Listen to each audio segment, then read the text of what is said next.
Hey, did you know that Methuselah, the guy who lived longer than anyone else in the Bible, might have been a walking prophecy? Yeah, I'm talking 969 years, a life so long it's almost hard to wrap your head around. His story's tucked away in Genesis 5, just a few verses, but when you dig into it, it's like finding a hidden thread in God's tapestry, a thread that leads straight to the flood.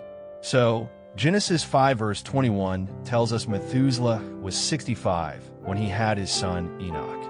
Now, Enoch's no small character. He walked with God so closely that he didn't even die. God just took him. But Methuselah, his name's where the real mystery kicks in. In Hebrew, it means his death shall bring. Bring what though? Hold that thought. Methuselah kept living. 187 years later, he had Lamech, and then Lamech had Noah. That's right, Noah, the ark guy, was Methuselah's grandson. By the time Noah was born, Methuselah was 369 years old, still kicking, still part of this unfolding story. His life was stretching out like a shadow, growing longer at sunset. Here's what gets wild. Methuselah lived 969 years total. Do the math with the Genesis timeline. He was 187 when Lamech was born. Lamech was 182 when Noah was born. That's 369 years so far. Noah was 600 when the flood hit, per Genesis 7 verse 6. Added up, 969 years. Methuselah died the very year the flood came. Coincidence? I don't think so.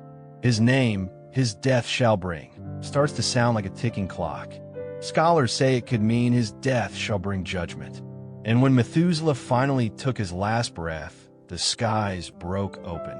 The flood wasn't just rain. It was God's judgment on a world gone astray.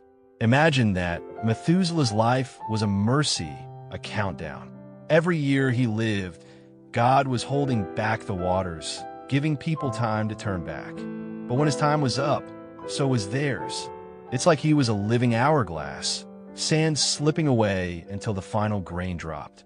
So what's this mean for us today? Methuselah's story isn't just ancient history, it's a mirror. We're all living on borrowed time, aren't we? Every sunrise is a gift, a chance to get right with God before our own clock runs out. His 969 years were a slow burn of grace, but judgment still came. Today, it's not a flood we're facing, it's the everyday choices that shape our eternity. Methuselah reminds us, God's patient, but he's not passive. What are we doing with the time we've got?